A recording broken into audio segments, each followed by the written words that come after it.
it's Christina Masseria, and I'm going to be performing my musculoskeletal assessment video. So I'm just gonna first just scan the room that I'm in. It's a nice little bonus room. Okay, next I'm just gonna make sure I have my patient's consent. Okay, so I do before starting the video. Okay. So I'm gonna come in and I'm gonna be starting with the joint.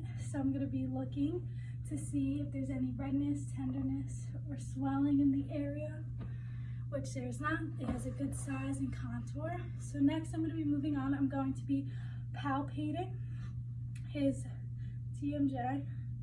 So I'm just going to have you open and close your mouth. Do you have any tenderness? No? Okay. There's no swelling. It's all good. Next we're going to do some range of motion for your TMJ. So I'm just going to have you open and close your mouth. Move your jaw side to side, and I'm just gonna have you push the bottom part of your jaw out. Perfect. I didn't hear no crunching, so there would be no crepitus involved. Next, we're gonna be moving down to your cervical spine. So I'm gonna be checking to see if it's nice and symmetrical, which it is. There's no redness, inflammation. I would be checking this because you would have a gown on. So now that the inspection's done, we're gonna move to palpation. So I'm just gonna be palpating the sternomastoid muscle and the trapezius muscles. Any tenderness while I do this? So there's no deformity, there's no tenderness, no redness, and no swelling. So we're gonna move on to some range of motion for our cervical spine. So I'm just gonna have you put your head down, head up, and put your head side to side to your ear. Perfect. So now that we know his cervical spine's intact, we're gonna move down to the shoulders. So again, I'm going to be inspecting them posterior and anteriorly. They look very symmetrical. There's no redness, no tenderness, no swelling, no deformities that stick out to me. So right now I'm going to be checking his joint capsule, again for some nice heat, tenderness, and there's nothing of that sort. So we're gonna start by doing some range of motions for his shoulders. So I'm gonna have you follow my hand forward, flexion, and we're gonna hyperextend it all the way back, keeping your arms straight, which is good. We're gonna be doing an internal rotation. So put your arms behind you and just try to rotate your shoulders. Good. We are going to be doing abduction and adduction. So for abduction, we're gonna have you put your arms above your head, all the way above your head. And then for adduction, I'm just gonna have you bring your arms down. Perfect. And finally, we're gonna do the external rotation of the arm. So I'm just gonna have you put your hands behind your head like you did before. Good, making sure that his shoulders rotated, which they did. You can put them down. There was no crepitus involved, so that is good. For our next part of the assessment, we're gonna be moving to the elbows. So I'm gonna have your elbow be in the flexed position. I'm just gonna be inspecting it. So there's no nodules, there's no tenderness, no deformities. So that is good. We can move on. We're going to be checking the Olecranon process again. No nodules, tenderness, or swelling involved. Feels good. Nice little palpation. Next, we're going to be doing some range of motions for the elbows. So basically, we're going to have you flex your elbows in a bicep position, straighten them. We're going to do supination, so your palms are going to go up, and we're going to have you pronate, so flip to the other side. So that's all good. We're gonna check for strength right now. So I'm just gonna have you flex your elbows again, and you're gonna push against my resistance. Good. Put them down. You're all good. We did forget shoulder strength though, so I'm just gonna have you push against my hands. All good. So now, since we did the shoulders, we made sure your elbows were good, we're gonna move down to the hands. So for the hands, we're going to have you just stretch them out straight, all the way.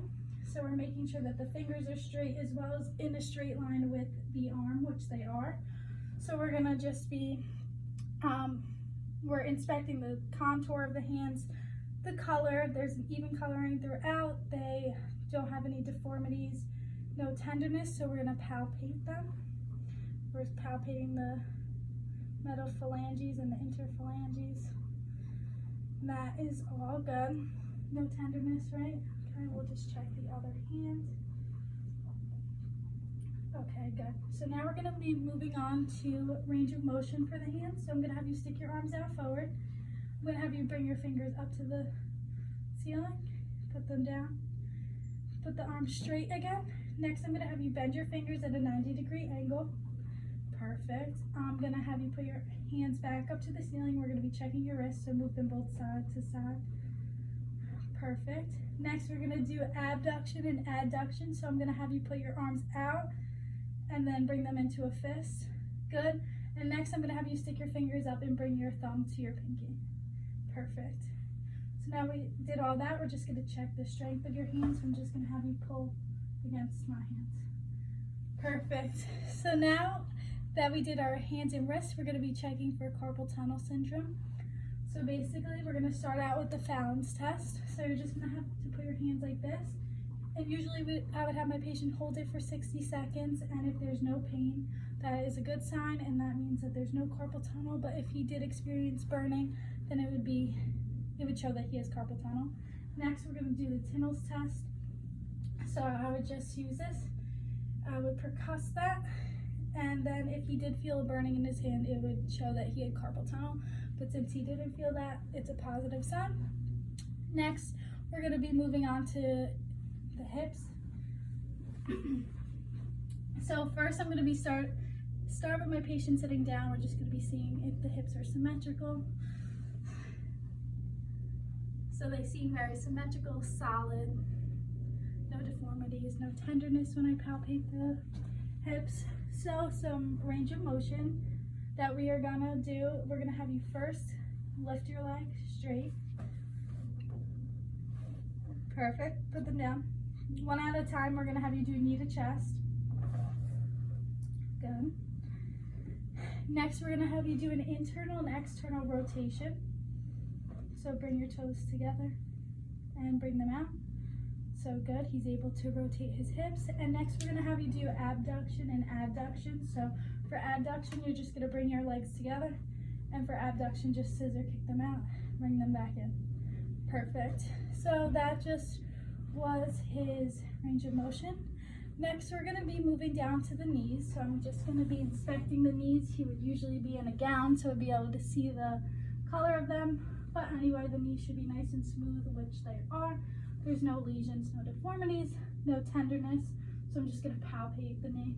I would go all the way around. Any tenderness with that? Checking the other one. So basically we're just gonna, again, do some range of motion for you. So we're just gonna have you do, again, just an internal, external rotation. And since we know how, you know how to bend and straighten your knees because you just did it, next I'm just gonna have you push against my hands with your knees. A nice little push-pull like we did. No, bend them and push. Okay, good. So he has his strength in his knees.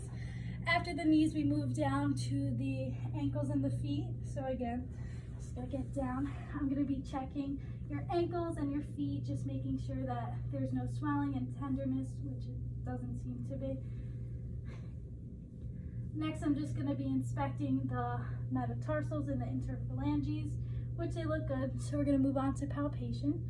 I'm just gonna be palpating, feeling his toes and in between the spaces, just to make sure that there's no tenderness. Is there? Good. Oh, I just forgot one thing. So when we were on the knees, we would just extend the legs out just to make sure that they are equal in size, which they are. And we would just check the quadricep muscle to see if there's any atrophy, which there wasn't. So again, for the feet, we're just making sure that the toes extend to the same length which they do. So we're gonna have you do some range of motion. So I'm gonna have you point your toes for me towards the floor and flex your toes to the ceiling. And again, just a little internal and external rotation of the feet. Perfect. Okay, so now that we just finished the feet, they look all good. We're gonna move on to the spine. So I'm just gonna have you stand up for this test. So turn. So I'm gonna be checking to see there should be imaginary vertical line down the back and a horizontal line. So it looks like his spine is right down the middle. And for the horizontal, the shoulders look even, the scapulas are even, the gluteal folds are even and the iliac crest is even, and usually if the gluteal folds are uneven, that is a bad sign.